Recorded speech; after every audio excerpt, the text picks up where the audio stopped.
The Chinese government has released a new policy document on national climate change adaptation strategy.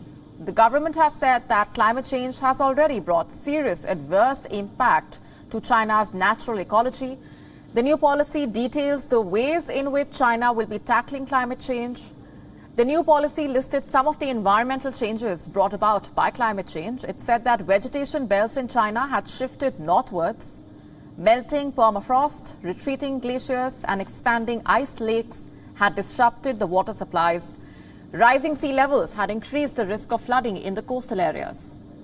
Not just that, the document also stated that climate change has increased the risk of sudden and extreme events. It said extreme weather, transmissible diseases and pests were an increasing danger to public health. The document also outlined the steps that China wanted to take to mitigate the risks of climate change. The country wants to peak its greenhouse gas emissions by 2030 before trying to become carbon neutral by 2060. Farming would need to be optimized with more high-yield variety crops, which are also more stress-resistant. China plans to build a nationwide climate risk assessment system by 2035. The government also plans to modernize its disaster prevention systems. Lakes and rivers would be increasingly monitored to prevent flooding and ensure a steady water supply. Meanwhile, water consumption for economic activities would be reduced by 16% between 2021 and 2025.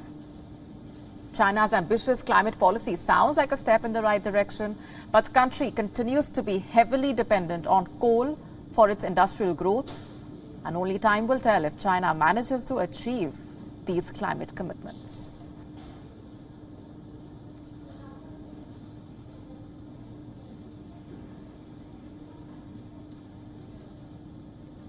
WION now available in your country. Download the app now. Get all the news on the move.